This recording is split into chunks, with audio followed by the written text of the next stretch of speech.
నేను కృష్ణా డెల్టాకు నీటి విడుదలకు సంబంధించిన ఫోటో రెడీగా ఉండండిరా. కొంచెం ఏదో రాంగ్ డిస్ప్లే అయినట్టుంది. ఎంత ఘోరం జరిగిపోయిందిరా. నిమ్మల రామానాయుడు పట్టిసీమ నుంచి కృష్ణా డెల్టాకు నీళ్లు అందిస్తున్నట్టుగా అందులో తప్పే ఉంది. అదే ఈనాడు వార్తను, అలాగే కృష్ణా కలెక్టర్ ఇక్కడ ప్రకాశం బ్యారేజ్ నుంచి రిలీజ్ చేస్తున్న ఫోటోలను ఇప్పుడు చూపిస్తున్నాను. కళ్ళు బాగా పెద్దవి చేసి చూడు. ప్రభు హరి రామ్ కృష్ణ రాధం జగన్మోహన్ రెడ్డి క్యా హువా? మీ కరెక్షన్స్ కొంచెం చూసుకోండి. అందరి ముందు పరుగు పోయిందిగా, ఇంకెలా తలెత్తుకుంటావు? ఏమైందిరా సప్పుడు చేస్తావు? కొంచెం ఫోటోలో కొంచెం ఏదో పొరపాటు జరిగింది, చూసుకోబల్లా. దాన్ని కరెక్షన్స్ చేస్తూ ఇప్పుడు మళ్ళీ ఫొటోస్ రీవిజిట్ చేసి ఆ ఫొటోస్ చూపిస్తాను. అంటే అబద్ధం చెప్పాలని ఎంత గట్టిగా ఫిక్స్ అయ్యాడో మీరే ఆలోచించుకోండి. ఏదైతేనేమి లేదు, మొత్తానికి కలెక్టర్ కనబడతాడు, రామానాయుడు కనబడతాడు, ఇద్దరు చిక్కిగా నవ్వుతున్నారు. అది నిజం సార్ కదా, కనపడుతుంది కదా, నువ్వు చెప్పేదేంటి? 8th జూలై 10th జూలై బదులు 8th జూలై. ఏమైతే సీజన్ స్టార్ట్ అయ్యేదేమో జూనే కదా, అదేం పెద్ద ఏం తేడా పడుతుంది.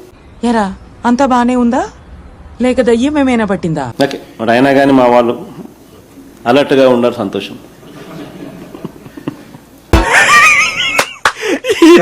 ఏం ఫీల్ ఉండదు మామయ్య. మాజీ మంత్రి కారుమూరి నాగేశ్వరరావు వచ్చిండా సైంటిస్ట్. కారుమూరి నాగేశ్వరరావు నిలబడతా ఉన్నాడు. చెప్పు చెప్పవే, నేను వింటాను కదా. ఓ చెప్పే. మనిషి గంభీరంగా కనిపిస్తాడు కానీ మనసు మాత్రం వెన్నే. తొక్కలది ఏం చెప్పారండి? ఇలాంటివి 1,00,000 చెబుతా. మాత్రం వెన్నే. తగలబెట్టండి సార్ నిరంజన్ గారు. ఏపీ లిక్కర్ రవాణా కేసులో కారుమూరి నాగేశ్వరరావు అరెస్ట్. అన్యాయంగా తప్పుడు కేసులు జైలుకు పంపించినారు. మాజీ మంత్రిపై ఇప్పటికే ఈడీ కేసు నమోదు. హైదరాబాద్ కొండాపూర్లో నివాసంలో అరెస్ట్. ఎంత దారుణమైన కేసు అంటే ఇది కూడా అలాంటిది. బషీర్బాగ్ ఈడీ ఆఫీస్ కు కారుమూరిని తరలింపు. సిగ్గు లేకుండా మళ్ళీ నవ్వు ఒకటి మొహం మీద.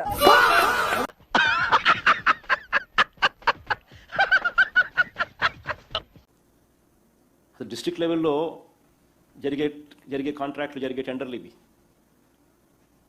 దాని వాల్యూ ఎంత ఉంటుంది అంత ఉంటుంది. యాపాకలన్నా తినరా, నీ కడుపులో చెడు బుద్ధులన్నా పోతాయి. కడుపు అంతా చెడు బుద్ధులేరా. మహిళలకు 50% వాటా చట్టం చేసి మరీ తీసుకొచ్చింది కూడా దేశంలో తొలిసారి వైఎస్ఆర్సీపీ ప్రభుత్వం.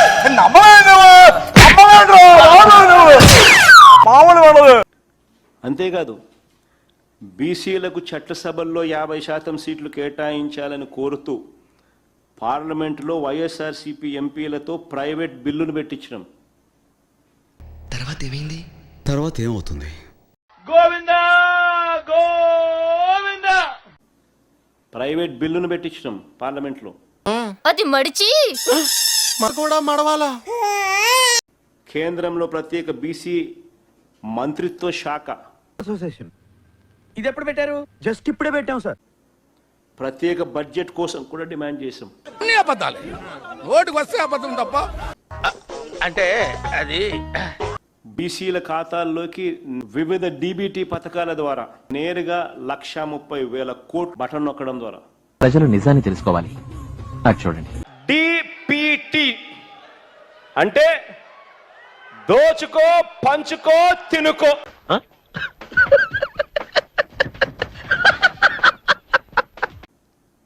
నాన్ డీబీటీ తో కలిపితే 1,82,000 కోట్లు. వీటిని నమ్మకండి యువర్ ఆనర్, వీడు సామాన్యుడు కాదు, మహానటుడు.